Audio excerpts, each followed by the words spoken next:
ನಮಸ್ಕಾರ ಎಲ್ರಿಗೂ. ಕರ್ನಾಟಕದಲ್ಲಿ ಒಂದು ವಿಶಿಷ್ಟವಾದ ದೇವಾಲಯ ಸಂಕೀರ್ಣವಿದೆ. ಅದರ ಹಿಂದೆ ಸಾವಿರಾರು ವರ್ಷಗಳಷ್ಟು ಹಳೆಯದಾದ ಒಂದು ದೈವಿಕ ಕಥೆ ಇದೆ. ವಿಶೇಷ ಅಂದ್ರೆ ಇದು ಒಂದೇ ಬೆಟ್ಟದಲ್ಲಿರುವ 2 ದೇವಾಲಯಗಳ ಕಥೆ. ಹಾಗಾದ್ರೆ ಬನ್ನಿ, ಈ ಕುತೂಹಲಕಾರಿ ಚರಿತ್ರೆಯೊಳಗೆ ಇಳಿದು ನೋಡೋಣ. ಇವತ್ತು ನಾವು ಏನೆಲ್ಲ ತಿಳ್ಕೊಳ್ತೀವಿ ಅಂದ್ರೆ, ಮೊದಲು ಈ ಸ್ಥಳದ ವಿಶೇಷವಾದ ಭೌಗೋಳಿಕತೆ ಏನು ಅಂತ ನೋಡೋಣ. ಆಮೇಲೆ ಒಬ್ಬ ಋಷಿಯ ದಂತಕಥೆಯ ಮೂಲಕ ಸಾವಿರಾರು ವರ್ಷ ಹಿಂದೆ ಹೋಗಿ ಒಬ್ಬ ರಾಜನ ಕನಸಲ್ಲಿ ಕಳೆದು ಹೋದ ದೇವರನ್ನ ಹೇಗೆ ಹುಡುಕಿದ್ರು ಅಂತ ತಿಳ್ಕೊಳ್ಳೋಣ. ಕೊನೆಗೆ ಈ ಇತಿಹಾಸ ಇವತ್ತಿನ ಸಂಪ್ರದಾಯಗಳಿಗೆ ಹೇಗೆ ಬುನಾದಿಯಾಗಿದೆ ಅನ್ನೋದನ್ನು ನೋಡೋಣ. ಸರಿ, ಹಾಗಿದ್ರೆ ನಮ್ಮ ಕಥೆಯನ್ನ ಇಲ್ಲಿಂದಲೇ ಶುರು ಮಾಡೋಣ. ಈ ಪವಿತ್ರ ಸ್ಥಳದ ವಿಶಿಷ್ಟ ಭೌಗೋಳಿಕತೆ ಮತ್ತು ಆ 2 ದೇವಸ್ಥಾನಗಳ ಹಿಂದಿರುವ ರಹಸ್ಯವೇನು ಅಂತ ಮೊದಲು ಅರ್ಥ ಮಾಡ್ಕೊಳ್ಳೋಣ. ಈ ದೇವಸ್ಥಾನ ಇರೋದು ಹಾಸನ ಜಿಲ್ಲೆಯ ಅರಸೀಕೆರೆ ತಾಲೂಕಿನಲ್ಲಿ. ಬೆಂಗಳೂರಿಂದ ಸುಮಾರು 187 ಕಿಲೋಮೀಟರ್ ಆಗುತ್ತೆ. ಆದರೆ ಅರಸೀಕೆರೆ ಪಟ್ಟಣದಿಂದ ಕೇವಲ 3 ಕಿಲೋಮೀಟರ್ ದೂರದಲ್ಲಿದೆ. ಹಾಗಾಗಿ ಇಲ್ಲಿ ತಲುಪೋದು ತುಂಬಾನೇ ಸುಲಭ. ನಮ್ಮ ಇವತ್ತಿನ ಕುತೂಹಲದ ಕೇಂದ್ರ ಬಿಂದುನೇ ಇದು. ಒಂದೇ ಬೆಟ್ಟ, ಆದರೆ ದೇವಸ್ಥಾನಗಳು ಮಾತ್ರ 2. ಒಂದು ಬೆಟ್ಟದ ತುದಿಯಲ್ಲಿದ್ರೆ ಇನ್ನೊಂದು ಅದರ ಬುಡದಲ್ಲಿ. ಯಾಕಪ್ಪ ಹೀಗೆ? ಈ ಪ್ರಶ್ನೆಗೆ ಉತ್ತರ ಹುಡುಕ್ತಾ ಹೋದ್ರೆ ನಾವು ಈ ದೇವಾಲಯದ ಆಳವಾದ ಇತಿಹಾಸಕ್ಕೆ ಹೋಗಿ ತಲುಪುತ್ತೇವೆ. ಬೆಟ್ಟದ ಮೇಲೆ ಇರೋ ದೇವಸ್ಥಾನವನ್ನ ತಲುಪಬೇಕಂದ್ರೆ ಭಕ್ತರು ಬರೋಬ್ಬರಿ 1800 ಮೆಟ್ಲುಗಳನ್ನು ಹತ್ತಬೇಕು. ಅಬ್ಬಾ, ಇದೇನು ಸುಲಭದ ಚಾರಣ ಅಲ್ಲ. ಬದಲಿಗೆ ಇದು ಭಕ್ತಿ ಮತ್ತು ದೈಹಿಕ ಸಮರ್ಪಣೆಯ ಸಂಕೇತ. ಈ ಪ್ರಯಾಸದಾಯಕ ಪ್ರಯಾಣವೇ ಈ ಜಾಗದ ಮಹತ್ವವನ್ನ ಮತ್ತಷ್ಟು ಹೆಚ್ಚಿಸಿದೆ. ಈಗ ನಾವು ಈ ದೇವಾಲಯದ ಪ್ರಾಚೀನ ಮೂಲಕ್ಕೆ ಹೋಗೋಣ, ಅಂದ್ರೆ ವಶಿಷ್ಠ ಋಷಿಗಳ ಕಾಲಕ್ಕೆ. ಈ ಒಂದು ದಂತಕಥೆಯೇ ಇಡೀ ದೇವಸ್ಥಾನದ ಅಡಿಪಾಯ ಅಂತ ಹೇಳ್ಬೋದು. ಈ ಕಥೆಯನ್ನ ಸರಿಯಾಗಿ ಅರ್ಥ ಮಾಡ್ಕೊಳ್ಳೋಕೆ ವಶಿಷ್ಠ ಋಷಿಗಳ ಬಗ್ಗೆ ತಿಳ್ಕೊಳ್ಳೋದು ಮುಖ್ಯ. ಇವರು ಸಪ್ತ ಋಷಿಗಳಲ್ಲಿ ಒಬ್ರು. ಇವರ ಜ್ಞಾನ ಮತ್ತು ತಪೋಶಕ್ತಿಯ ಬಗ್ಗೆ ಪುರಾಣಗಳಲ್ಲಿ ತುಂಬನೇ ಉಲ್ಲೇಖವಿದೆ. ಈ ಟೈಮ್ಲೈನ್ ನೋಡಿ, ಕಥೆಯ ವಿಶಾಲತೆ ಅರ್ಥ ಆಗುತ್ತೆ. ವಶಿಷ್ಠ ಋಷಿಗಳು ಇದೇ ಜಾಗದಲ್ಲಿ ಸುಮಾರು 800 ವರ್ಷಗಳ ಕಾಲ ವೆಂಕಟೇಶ್ವರ ಸ್ವಾಮಿಗಾಗಿ ತಪಸ್ಸು ಮಾಡ್ತಾರೆ. ಆದರೆ ಕಾಲ ಕಳೆದಂತೆ ಅವರ ಆಶ್ರಮ ನಾಶವಾಗಿ ಅವರು ಪೂಜಿಸ್ತಿದ್ದ ವಿಗ್ರಹ ಭೂಮಿಯಲ್ಲಿ ಹೂತು ಹೋಗುತ್ತೆ. ಸಾವಿರಾರು ವರ್ಷಗಳೇ ಕಳೆದು ಹೋಗುತ್ತೆ. ಆಮೇಲೆ ಪಾಳೆಗಾರರ ಆಳ್ವಿಕೆ ಶುರುವಾದಾಗ ಕತೆಗೆ ಒಂದು ಹೊಸ ತಿರುವು ಸಿಗುತ್ತೆ. ಈಗ ನಾವು ದೇವಸ್ಥಾನದ ಇತಿಹಾಸದ ಒಂದು ನಿರ್ಣಾಯಕ ಘಟ್ಟಕ್ಕೆ ಬಂದಿದ್ದೇವೆ.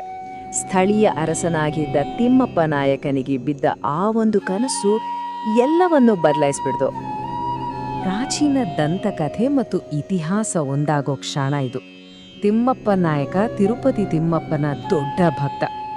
ಒಂದು ದಿನ ಅವನ ಕನಸಲ್ಲಿ ಸಾಕ್ಷಾತ್ ವೆಂಕಟರಮಣ ಸ್ವಾಮಿಯೇ ಕಾಣಿಸ್ಕೊಂಡು ಒಂದು ಸೂಚನೆಯನ್ನ ಕೊಡ್ತಾನೆ. ನೋಡಿ, ಇದು ಎಷ್ಟು ಕುತೂಹಲಕಾರಿ ಅಲ್ವಾ? ಕನಸಲ್ಲೇ ಸಿಕ್ಕ ಸ್ಪಷ್ಟ ಸೂಚನೆ ಇದು. ತುಳಸಿ ಮಾಲೆಯನ್ನ ಹಿಂಬಾಲಿಸಿಕೊಂಡು ಬಾ ಅಂತ. ಇದೇ ಕಾರಣಕ್ಕೆ ಈ ಸ್ಥಳಕ್ಕೆ ಮಾಲೆಕಲ್ಲು, ಆಮೇಲೆ ಮಲೆಕಲ್ಲು ತಿರುಪತಿ ಅಂತ ಹೆಸರು ಬಂತು ಅಂತ ಹೇಳ್ತಾರೆ. ಆ ದೈವಿಕ ಕನಸಿನ ನಂತರ ತಿಮ್ಮಪ್ಪ ನಾಯಕ ಸುಮ್ಮನೆ ಕೂರಿಲ್ಲ, ತನ್ನ ಹುಡುಕಾಟವನ್ನ ಶುರು ಮಾಡ್ದ.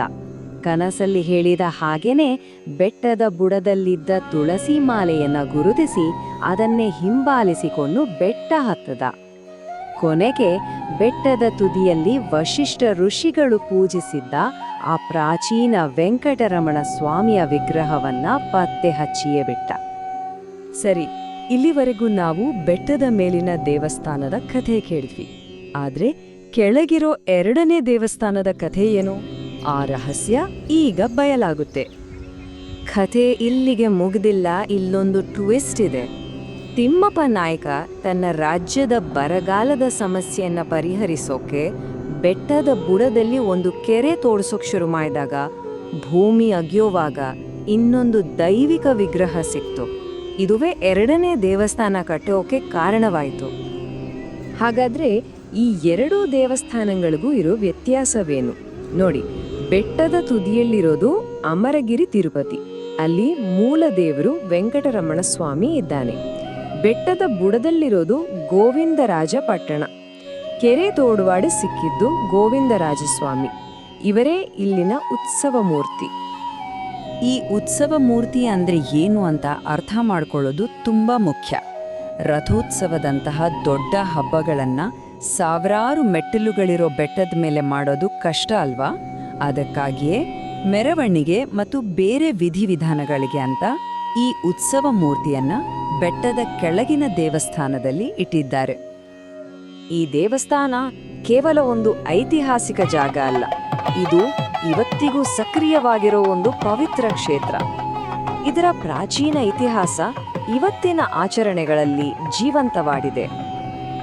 ಇಲ್ಲಿ ಯುಗಾದಿ, ಶ್ರೀರಾಮನವಮಿ, ವೈಕುಂಠ ಏಕಾದಶಿಯಂತಹ ಪ್ರಮುಖ ಹಬ್ಬಗಳನ್ನು ಆಚರಿಸಲಾಗುತ್ತೆ. ಆದರೆ ವಶಿಷ್ಠ ಋಷಿಗಳಿಗೆ ಸ್ವಾಮಿ ದರ್ಶನ ಕೊಟ್ಟ ದಿನವಾದ ಆಷಾಢ ಶುದ್ಧ ದ್ವಾದಶಿ ಇಲ್ಲಿ ತುಂಬಾನೇ ವಿಶೇಷ. ಹಾಗೆಯೇ ವಾರ್ಷಿಕ ರಥೋತ್ಸವ ಬೆಟ್ಟದ ಕೆಳಗಿನ ದೇವಸ್ಥಾನದಲ್ಲಿ ಬಹಳ ವಿಜೃಂಭಣೆಯಿಂದ ನಡೆಯುತ್ತೆ. ಈ ದೇವಸ್ಥಾನ ಸ್ಥಳೀಯ ಸಂಸ್ಕೃತಿಯಲ್ಲಿ ಎಷ್ಟು ಆಳವಾಡಿ ಬೇರೂರಿದೆ ಅಂದರೆ, ಜೀವನದ ಪ್ರಮುಖ ಘಟ್ಟಗಳಲ್ಲಿ, ಅದರಲ್ಲೂ ಮದುವೆಯಾದ ಹೊಸದರಲ್ಲಿ ದಂಪತಿಗಳು ಇಲ್ಲಿಗೆ ಬಂದು ತಮ್ಮ ಹೊಸ ಜೀವನಕ್ಕೆ ಆಶೀರ್ವಾದ ಪಡೆಯೋದು ಒಂದು ಸಂಪ್ರದಾಯವೇ ಆಗಿದೆ. ಕೊನೆಯದಾಗಿ ಈ ಕಥೆ ನಮ್ಮಲ್ಲಿ ಒಂದು ಆಳವಾದ ಪ್ರಶ್ನೆಯನ್ನ ಹುಟ್ಟುಹಾಕುತ್ತೆ ಅಲ್ವಾ? ಶ್ರದ್ಧೆ ಮತ್ತು ದೈವಿಕ ಸಂಕಲ್ಪ ಕಳೆದು ಹೋದ ಇತಿಹಾಸವನ್ನ ಹೇಗೆ ಮತ್ತೆ ಜೀವಂತವಾಗಿಸಬಲ್ಲದು ಅನ್ನೋದಕ್ಕೆ ಇದೊಂದು ಅದ್ಭುತ ಉದಾಹರಣೆ. ಯಾರಿಗೆ ಗೊತ್ತು, ನಮ್ಮ ಸುತ್ತಮುತ್ತಲೂ ಇಂಥ ಎಷ್ಟೋ ಕಥೆಗಳು ಒಂದು ಕನಸಿಗಾಗಿ, ಒಂದು ಸರಿಯಾದ ಸಮಯಕ್ಕಾಗಿ ಕಾಯುತ್ತಿವೆಯೋ ಏನೋ.